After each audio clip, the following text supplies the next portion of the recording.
In Fort Lauderdale, Florida, sharing food is a right. tempers flare as local law has led to protest and a national outcry. And the man in the middle, 90-year-old Arnold Abbott. I love you, brother. Shalom. The World War II veteran made headlines when police ticketed him not once, not twice, but 4 times for violating the city's public feeding laws. I felt something on my arm. It was a hand, and the officer said, "Drop that plate right now." As though I had a weapon in my hand. That was kind of funny. Video of Abbott defying the law went viral.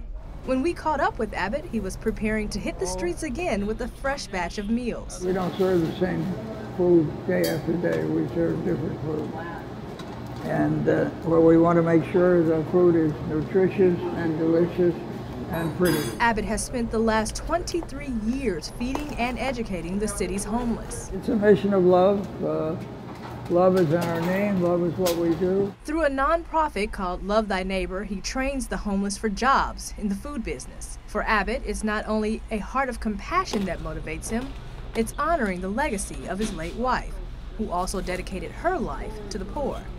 Each week, he heads to the beach to feed hundreds. But some say that public location has become a public nuisance. And so it's really set up to address an issue where we have some downtown parks that were being completely overwhelmed by these feedings. Fort Lauderdale Mayor Jack Seiler landed in hot water over the law, but says he's not the bad guy. The park almost became off limits to others in the community on days those feedings were taking place.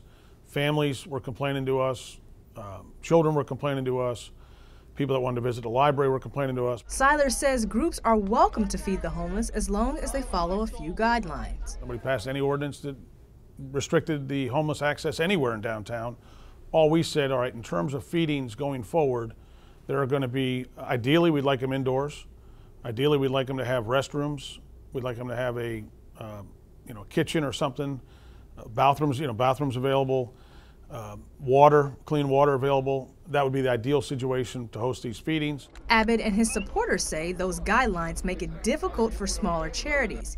He also believes public places should be just that, open to everyone, including homeless men, women, and children. The beach has always been outdoors, so everybody can enjoy the beauty of it. And the only people excluded are the homeless.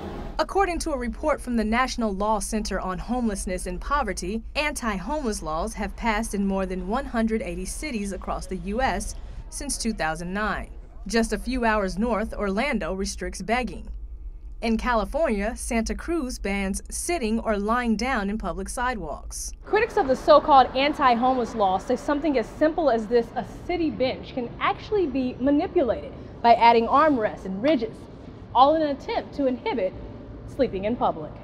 As homeless populations grow, city leaders often find themselves torn between compassion and maintaining space for the general public. To Abbott, laws like the one in Fort Lauderdale are un-American. I fought so many years for civil rights that I'm not going to let this one go by. The former civil rights activist says he's stared down the KKK and will take on the city and anyone else who comes between him and his religious duty.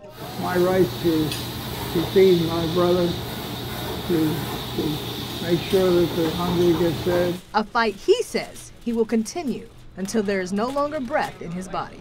Amber Strong for the Brody File.